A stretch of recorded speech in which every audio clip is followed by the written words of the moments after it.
In this peaceful moment, the only one who remembers Mom's teachings, little Beth, tidied up the house like a model's room.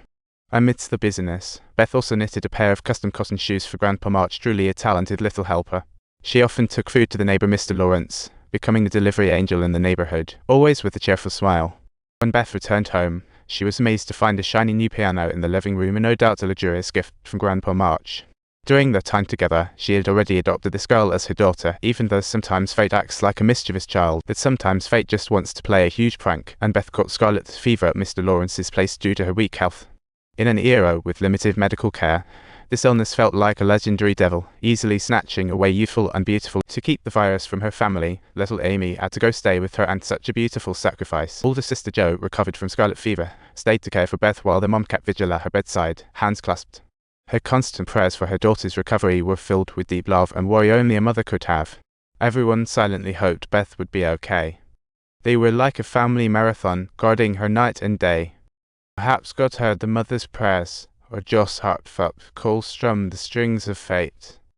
After days of slumber, Beth woke up miraculously, while their injured frontline father recovered luckily. That year brought the happiest Christmas to the March family. How wonderful! The family gathered around the table, enjoying a delicious lunch, laughter and cheer flowing into a delightful melody. The room was filled with joy, bouncing cheerfully like musical notes, wrapping them in pure happiness. Time, the silent witness, gently reminds us to cherish today's beautiful moments. It also subtly eases the pain of the past, like a time machine of healing. After all the challenges, the four sisters felt like little seedlings nurtured by storms, speeding up their growth. What an inspirational story. The eldest sister, who once dreamed of being an actress, no longer craved glamour. She just wanted to spend her life with her. But Jo was even more convinced of women's empowerment, deciding to pursue her dreams with pen and paper, truly a modern feminist. Little Amy had once been a proud young lady, but now she was mellowing, gradually transforming into a little sprite. In front of her aunt's paintings, she already had a clear plan for the future. It was so beautiful, she wished she could just paint it out. Meanwhile, Beth remained lost in the ocean of music, quietly enjoying each day, truly a musical dreamer. Time flew by, and soon it would be the day when the eldest would marry her poor boy John. Jo felt an unexpected tension inside. She couldn't imagine life without her sister, and even entertained a crazy idea of eloping with her. In Jo's mind, marriage was like an invisible cage. Once in, her sister would be trapped, such a strawberry in a marriage. I want to get married. Why? Because I love him, and I want a home. I'm willing to work and argue, but I want to do it with John. I just hate you leaving me. Finally, that sunny day arrived. The wedding of Meg and John. What a beautiful day. This wedding was simple yet brimming with happiness, like they were shooting a romance movie. Once a dreamer, the young lady now steadfastly chose true love, guided by love, truly a brave princess. In Meg's eyes, John's sincerity and deep feelings topped all wealth. Truly love is supreme.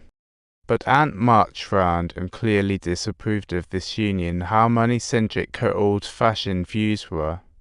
She couldn't help but scoff at Meg's choice, warning her that life would be hard as a poor couple. The lovesick Laurie could hardly keep his feelings hidden. What an emotional volcano he was. He intentionally arranged to take Jo to that picturesque meadow with the intention of making a heartfelt confession, yet unfortunately, as fate would have it, Jo's deepest fears were inevitably about to materialize. I gave her $1 million, and she said she was happy. How annoying. Was it a promise? Laurie admitted that to win Jo's heart, he had given up his least favorite habits. Talk about dedication. Laurie tried to win Jo's heart in this self-touching way. How optimistic he was. However, he didn't realize that Jo had already planted the seed of freedom within her. Freedom was like air to her. Even if everyone thought they were a great match, Jo couldn't accept such a freedom-loving spirit. Their arguments intensified, with neither willing to back down. A real battle of love. Laurie poured out his love repeatedly, while Jo just listed her flaws. What a tangled love situation. I think you were wrong. No, I think you won't marry. Such a tangle. Finally, this twist-filled conversation came to a reluctant end. A real heartbreak special.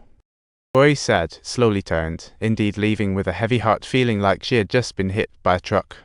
From the moment she met Jo, she had been present. Now, she could only leave with a broken heart. Jo watched Laura's receding figure, a mix of emotion swelling within her, truly a feeling of loss.